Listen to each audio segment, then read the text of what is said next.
õigusrikkumisi toime pannud alaealiste erikohtlemise põhimõtted. 2018. aastal muutusid põhimõtted kuritegusid ja väärtegusid toime pannud laste kohtlemisel.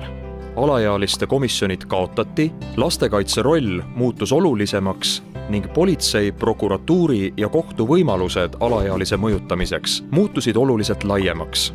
Seaduses on nüüd selgelt kirjas: alaealisele võib karistuse mõista või määrata ainult siis, kui alaealisele kohaldatava mõjutusvahendiga ei ole võimalik mõjutada teda edaspidi hoiduma süütegude toimepanemisest. See tähendab ka seda, et alaealise suhtes rakendatavate meetmete valik nii menetluse vältel kui ka selle järel lähtub eelkõige alaealise isikust ning vähem teost.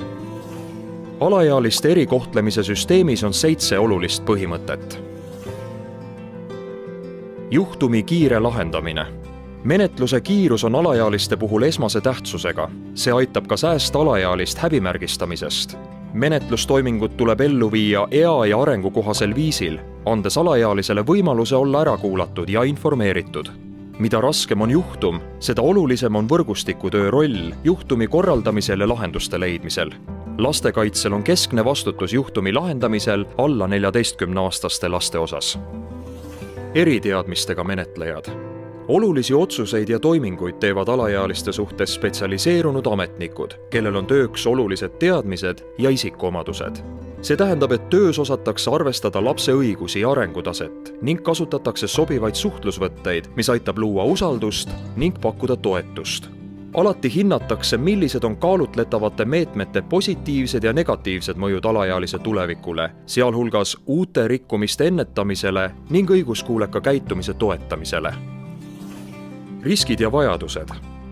Esimesel võimalusel kaardistatakse lapse abivajadus ning riskide tõsidus. Sellest lähtuvalt prioriseeritakse ka juhtumid. Liialt nõrk sekkumine ei pruugi õiget tuge pakkuda ning liialt intensiivne aga viia korduvrikkumisteni. Kasvatuslike mõjutusvahendite kasutamine karistamise asemel.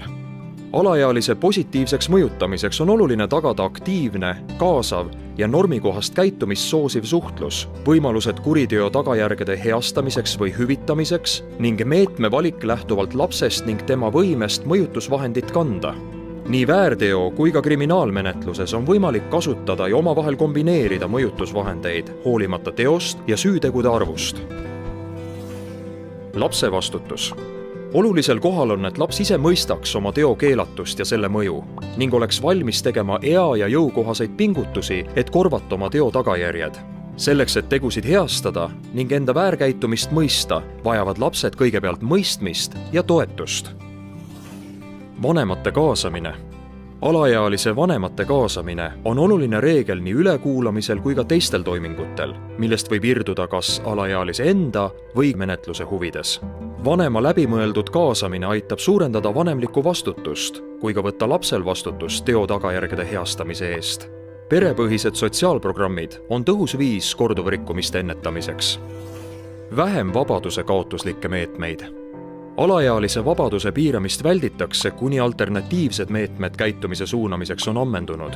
Alaealiselt vabaduse võtmisel tuleb seda teha võimalikult lühikeseks ajaks ning vaid sellisel juhul, kui alaealise käitumine ohustab reaalselt kas teda ennast või teisi.